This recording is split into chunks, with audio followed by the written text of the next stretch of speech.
আজকে আমি ২৭তম অংশ পড়ব, অর্থাৎ ২৭তম পার্ট। আমি যখন ছোট ছিলাম, অর্থাৎ 7-8-এ পড়তাম, তখনই কবি নজরুল ইসলামের নাম শুনেছি এবং তাদের ওনার কবিতা আমরা অনেকবার পড়েছি। অনেক সময় মনে হয়েছে যে এই কবিকে যদি একবার আমি দেখতে পেতাম। শুরু করছি। আজকে আমি ২৭তম অংশ পড়ব। জাতীয় কবি কাজী নজরুল ইসলামের সান্নিধ্য। ১৯৭২ সালে ভারত ও পশ্চিমবঙ্গ সরকারের সঙ্গে শেখ মুজিবুর রহমানের আলোচনা চলছিল। কবি কাজী নজরুল ইসলামকে স্থায়ীভাবে বসবাসের জন্য ঢাকায় নিয়ে আসার প্রস্তাব দেন শেখ মুজিব। আমরা প্রতিদিন অপেক্ষা করতে থাকি কবে বিদ্রোহী কবি স্বচক্ষে আমরা দেখতে পাব। ১৯৭২ সালের ২৪শে মে কাজী নজরুল ইসলামকে সপরিবারে ঢাকায় নিয়ে আসা হয়। আমি আমার বন্ধু হানিফুজ্জামান ও আমাদের এলাকার চেয়ারম্যান সাহেবের মেজ ছেলে ডাক্তার আমিনুল হক চৌধুরীকে নিয়ে এক পড়ন্ত বিকালে ধানমন্ডিতে কবিকে আমরা দেখতে যাই। শেখ মুজিবুর রহমান ধানমন্ডির একটি বিহারিদের বাসভবন, অর্থাৎ তারা ছেড়ে চলে গেছিল যারা পশ্চিম পাকিস্তানে, সেই একটা বাসভবন কবিকে দান করেছিলেন। ওই বাড়িতে এখনও তার পরবর্তী বংশধর বসবাস করছেন। তাকে দেখার জন্য প্রচুর লোক লাইনে দাঁড়িয়ে আছেন। আমরা তিনজন সেই লাইনে দাঁড়িয়ে যাই। প্রায় ১.৫ ঘন্টা পর সেই মহেন্দ্রক্ষণ আসে। কবি নজরুল একটা খাটে বসেছিলেন। ধবধবে সাদা বিছানার চাদর, দুটো বালিশ ও একটা বড় পাশবালিশ। ওই বালিশে হেলান দিয়ে আধা শোয়া অবস্থায় তিনি বিড়বিড় করে কি যেন বলছেন। কেউ তার কথা শুনতে পাচ্ছে না। অত্যন্ত স্বাভাবিকভাবে বসে আছেন। মনে হচ্ছে এই বুঝি আমাদের সঙ্গে কথা বলবেন। সাদা হাতা পাঞ্জাবি, সাদা পাজামা, কবির গায়ের রঙ ধবধবে ফর্সা, ক্লিন শেভ, মাথার পিছনে অংশে কাঁচা পাকা চুল। কবিকে এক নজর দেখার জন্য শত শত মানুষের ভিড়। ১০ জনের সারিবদ্ধ দলকে মাত্র ২ মিনিট করে সময় বেঁধে দেওয়া আছে। তিনি আমাদের দিকে, আমরা যখন লাইনের থেকে কবির কাছাকাছি চলে আসলাম, তিনি আমাদের দিকে ফ্যাল করে তাকিয়ে আছেন। একদল শিল্পী গাইছেন নজরুল গীতি। কবির নাতনি খিলখিল কাজীও ছিলেন। কবির অভিব্যক্তি দেখে মনে হচ্ছে তিনি গান শুনছেন গভীর মনোযোগ সহকারে। লম্বা সারির মতো চলন্ত অবস্থায় দাঁড়িয়ে দাঁড়িয়ে দেখছি নির্বাক কবিকে। আমার মানসপটে ভাসছে পরাধীন ভারতের এক বিদ্রোহী যুবকের ছবি, যিনি তার কবিতা, গান আর নাটক, উপন্যাসের মাধ্যমে ভারতবর্ষের বিদ্রোহ ছড়িয়েছিলেন ইংরেজ সরকার এবং তথাকথিত মোল্লা পুরুষদের বিরুদ্ধে। আজ আমি স্বচক্ষে সে বিদ্রোহ রণক্লান্তকে দেখে ধন্য হলাম। ১৯৭১ খ্রিস্টাব্দে বাংলাদেশের স্বাধীনতা যুদ্ধে বাঙালিদের বিজয় লাভের মাধ্যমে বাংলাদেশ নামে একটি স্বাধীন রাষ্ট্র প্রতিষ্ঠা লাভ করে। সে কথা আমি আগেও বলেছি। ১৯৭২ খ্রিস্টাব্দের ২৪শে মে ভারত সরকারের অনুমতিক্রমে কবি নজরুলকে সপরিবারে বাংলাদেশে নিয়ে আসা হয়। বাংলাদেশের তৎকালীন রাষ্ট্রপতি শেখ মুজিবুর রহমানের এক্ষেত্রে বিশেষ উদ্যোগ নিয়েছিলেন। কবির বাকি জীবন বাংলাদেশেই কাটে। ১৯৭৬ খ্রিস্টাব্দে নজরুলকে স্বাধীন বাংলাদেশে নাগরিকত্ব প্রদানের সরকারি আদেশ জারি করা হয়। এরপর যথেষ্ট চিকিৎসা সত্ত্বেও নজরুলের স্বাস্থ্যের বিশেষ কোনো উন্নতি হয়নি। ১৯৭৪ খ্রিস্টাব্দে কবির সবচেয়ে ছোট ছেলে এবং বিখ্যাত গিটার বাদক কাজী অনিরুদ্ধ মৃত্যুবরণ করেন। ১৯৭৬ সালে নজরুলের স্বাস্থ্যের অবনতি হতে শুরু করে। জীবনের শেষ দিনগুলো কাটে ঢাকার পিজি হাসপাতালে। ১৯৭৬ ২৯ আগস্ট তারিখে তিনি মৃত্যুবরণ করেন। নজরুল তার একটি গানে লিখেছেন, মসজিদের পাশেই আমার কবর দিও ভাই, যেন গোর থেকে মুয়াজ্জিনের আজান শুনতে পাই। কবির ইচ্ছার বিষয়টি বিবেচনা করে কবিকে ঢাকা বিশ্ববিদ্যালয় কেন্দ্রীয় মসজিদের পাশে সমাধিস্থ করার সিদ্ধান্ত নেওয়া হয় এবং সেই অনুযায়ী তার সমাধি রচিত হয়। তার জানাজার নামাজে 10,000-এরও অধিক মানুষ অংশ নেয়। জানাজার নামাজ আদায়ের পর রাষ্ট্রপতি Abu Sadat Mohammad Sayem, major general Ziaur Rahman, rear admiral M.H. Khan, air vice marshal A.G. Mahmud, major general Dastagir জাতীয় পতাকা মণ্ডিত নজরুলের মরদেহ বহন করে সরোয়ার্দী উদ্যান ময়দান থেকে বিশ্ববিদ্যালয় মসজিদ প্রাঙ্গণে তাঁরা নিয়ে যান। বাংলাদেশে তার মৃত্যু উপলক্ষে 2 দিনে রাষ্ট্রীয় শোক দিবস পালিত হয় এবং ভারতের আইনসভায় কবির সম্মানে 1 মিনিট নীরবতা পালন করা হয়। বাংলাদেশের জাতীয় কবি কাজী নজরুল ইসলাম কর্তৃক 1929 খ্রিস্টাব্দে রচিত এবং তার সুরারোপিত দাদরা তালের নতুনের গান সঙ্গীতটি 1972 সালে 13 জানুয়ারি অনুষ্ঠিত বাংলাদেশের তৎকালীন মন্ত্রিসভায় প্রথম বৈঠকে বাংলাদেশের রণসঙ্গীত হিসাবে নির্বাচন করা হয়। বাংলাদেশের যে কোনো সামরিক অনুষ্ঠানে এই গানটির 21 লাইন যন্ত্রসঙ্গীতে বাজানো হয়। গানটি 1906 সালে BBC বাংলার করা জরিপের সর্বকালের শ্রেষ্ঠ 20টি বাংলা গানের 18তম স্থান অধিকার করে।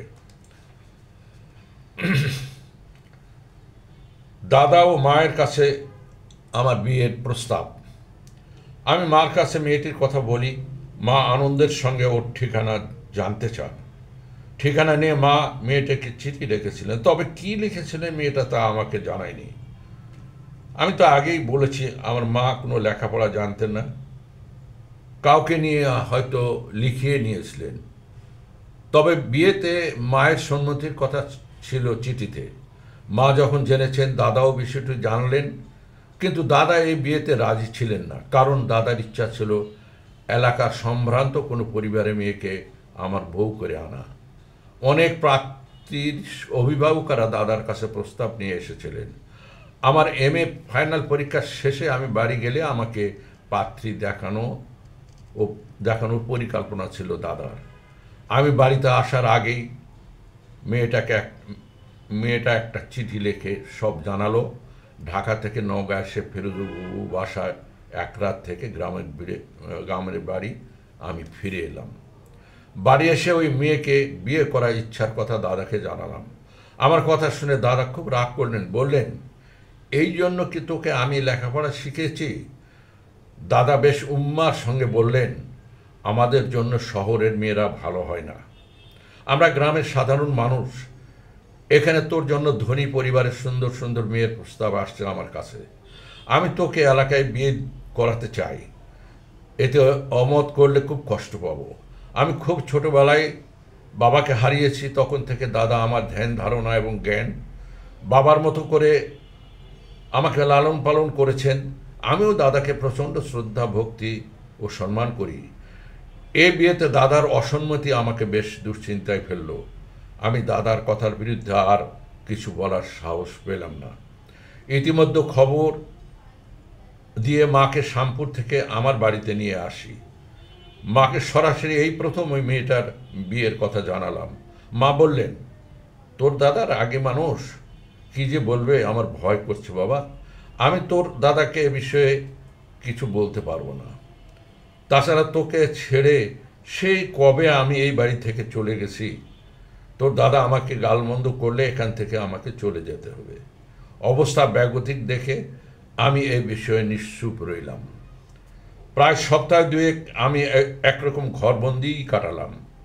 বাইরে কোথাও যাই না, সারাক্ষণ রেডিও শুনি আর খবর আর গান।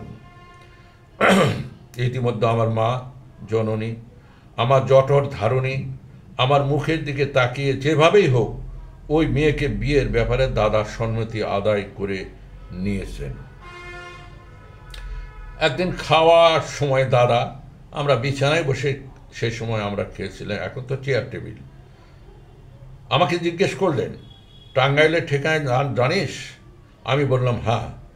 দাদা বললেন, ঠিক আছে, আগামীকাল মেয়েটার বাবার ঠিকানা দিস, আমি তাকে একটা চিঠি লিখব, দেখি তাদের মতামত কি। দাদা পরের দিন মেয়েটার বাবার কাছে চিঠি লিখে আমাকে পোস্ট করতে দিলেন, কিন্তু সপ্তাহ পেরিয়ে মাস গড়ালেও চিঠির উত্তর এলো না। এই অবস্থায় আমি হতাশ মানে ঢাকায় ফিরে গেলাম। মনে মনে আমি ভীষণ ক্ষুব্ধ।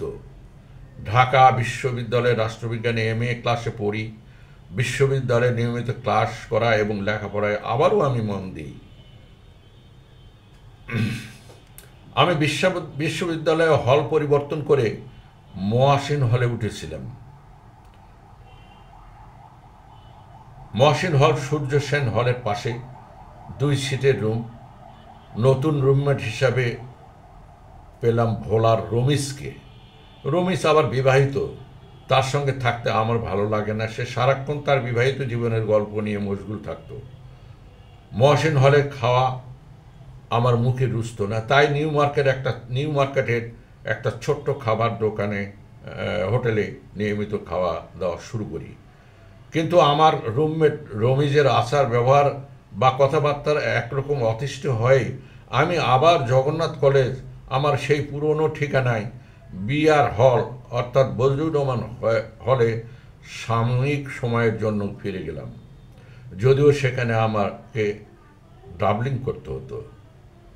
ওইখান থেকে সাইকেলে করে আমি বিশ্ববিদ্যালয়ে যাতায়াত করতাম, অর্থাৎ ক্লাস করতাম। প্রায় 1 মাস ক্লাস করার পর বাড়ি যেতে মন চাইল। মা, দাদা, দাদি, বড় মাকে দেখতে খুব ইচ্ছা করছে। একদিন সান্তাহারের ট্রেনে উঠে বাড়ি এলাম। দাদার কাছে জানতে চাইলাম টাঙ্গাইল থেকে কোনো চিঠি এসেছে কিনা। দাদা মাথা নেড়ে বললেন না। এবার আমি দাদাকে সরাসরি বললাম, আমার জন্য তোমার পছন্দ অনুযায়ী পাত্রী দেখো। ফাইনাল পরীক্ষার পর আমি তোমাদের পছন্দের পাত্রীকে বিয়ে করব। আমার এই কথা শুনে দাদা খুবই খুশি হয়ে বললেন, এবার তুই বুদ্ধিমানের মতো সিদ্ধান্ত নিয়েছিস। আমি মন থেকে মুছে ফেললাম ওই মেয়েটির কথা। এদিকে আমার বন্ধু ও নিকট আত্মীয় আহম্মদ তার চাচাতো বোন এবং আরেক বন্ধু কাফিজ ফুফাতো বোনকে বিয়ে করলো। 2টি বিয়ে অনুষ্ঠানে বেশ আনন্দ ফুর্তি হলো। সদ্য বিবাহিত 2 বন্ধু তাদের বিবাহিত জীবনের নানা ঘটনা নিয়ে রসালো গল্প করতো আমার সঙ্গে। এভাবে প্রায় মাসখানেক কেটে গেল। এর মধ্যে ওই মেয়েটা একটা চিঠি এলো আমার গ্রামের ঠিকানায়। সে চিঠিতে লিখেছে আমার বিয়ের জন্য চাপ আসছে তার পরিবারের পক্ষ থেকে। তার বড় দুলোভাই তখন অবিভক্ত ময়মনসিংহ জেলার জামালপুর মহকুমার SDO। তিনি কয়েকজন ভালো পাত্রের সন্ধান করেছিলেন, কিন্তু মেয়েটা নাকি বিয়েতে রাজি হয়নি। এই কারণে তাকে ঘরবন্দি করা হয়েছে। এইসব কথা সে আমাকে চিঠিতে আবারও জানায়। আমি ছোট্ট করে 2-1 কথা লিখে দায়সার একটা উত্তর দিই। ওদের বাসায় নাকি আমাকে নিয়ে নতুন করে কথা উঠেছে। সে নাকি সাপ জানিয়ে দিছে আমাকে ছাড়া কাউকে বিয়ে করবে না। কলেজে প্রভাষকের চাকরি করে বাকি জীবনটা একাই কাটাবে। এসব কথাবার্তায় পরিবারের সবাই বিরক্ত। মেয়েটার 3 বোন তখনও অবিবাহিত, তাদের নিয়েও চিন্তিত পরিবারের লোকজন।